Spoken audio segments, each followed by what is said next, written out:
Chair now recognizes the gentlelady from Texas. Thank you, Mr. Chairman. And Mr. Chairman, I just want to remind all of us that everyone's words matter. And as Ambassador Eisen has pointed out, what our leaders say in particular really do matter. So when the twice impeached, 4 times indicted former president talks about being a dictator, I really don't think that's a joke. I think he's for real. For 4 years, Trump turned the federal government into a horrifying weapon for his own personal gain, to serve his racist goals, punish his enemies, and to attack reality. Trump weaponized the federal government in many ways, but most horrifically, he put children in cages, and he weaponized ICE and immigration to a point of instituting mass deportations, sending ICE to round up immigrants at schools and hospitals. He traumatized those children for a lifetime. And MAGA Republicans across the country are simply just following suit. They want to please him. They want to see him be happy. Greg Abbott, our governor in my state of Texas, seemingly seems to be auditioning for Mr. Trump to pick him as vice president or perhaps a member of his cabinet, because Abbott has erected a razor wire barrier along the Texas-Mexican border as part of his auditioning. I don't know how familiar folks here are with razor wire. I've been to Eagle Pass. I've seen what they've done. They have anchored giant buoys with table saw blades in the river. When children try to swim across, they get caught. They panic, and some may drown. If you look at this poster, you can clearly see a child in agony. You can tell from his face that he's crying, he's begging, he's kneeling in front of a Texas guard put there by Governor Abbott to prevent anyone from coming through, even Border Patrol, to do their job. Cruelty seems to be his game, but I think what Greg Abbott continues to do is undermining what it is to be human. He is doing this to children, and that's how low we've come. This is straight out of a dictator's playbook. Ambassador Eisen, when Greg Abbott and Donald Trump talk about the only thing that they can't do now is shoot immigrants, or some may say that they got what they've got coming to them. What message is that sending to the public and to the rest of the world? Ms. Garcia,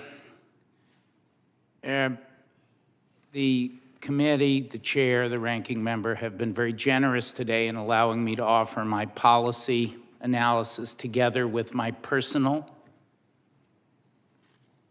history.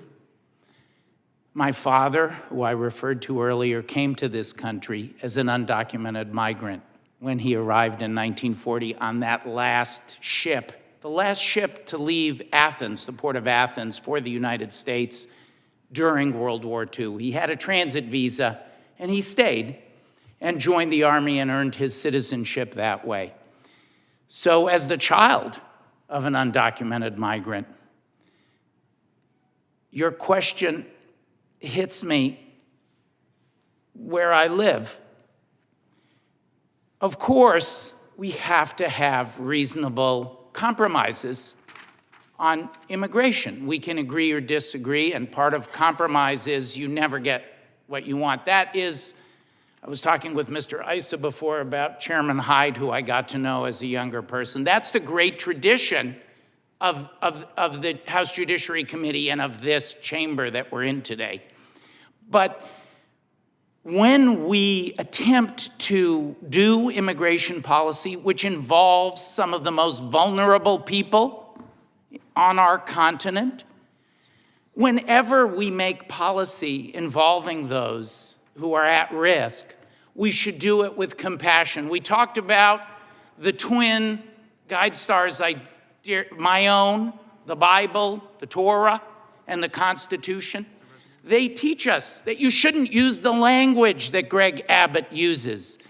If there's a less cruel way to protect our border than razor wire that tears the flesh of children simply seeking a better life, in a way, they should find that those less painful physical, methods, but also you- the words. The words matter. And above all, they're following the lead of Donald Trump with his cruel words, including those we played earlier today. But you didn't even be a governor who's flagrantly ignoring a Supreme Court ruling about the buoy. I mean, is there a place where we should let every governor just decide what they want to do on immigration and on federal immigration law?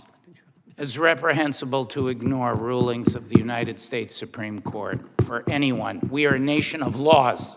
Everyone must abide by those laws, particularly those who are in power, like Governor Abbott. What he has done is reprehensible, unlawful, an insult to the Constitution, and an insult to the idea of America. Thank you. The gentlelady's time has expired. Mr. Chairman, I do have a UC request. And you can go right ahead. I'd like to introduce for the record 2 articles. Trump praises Texas governor as border state clashes with Biden administration on immigration, and Texas governor ignores Supreme Court rulings, adds more razor wire to border, for the record. Unanimous consent. Without objection. Thank you. Gentleman from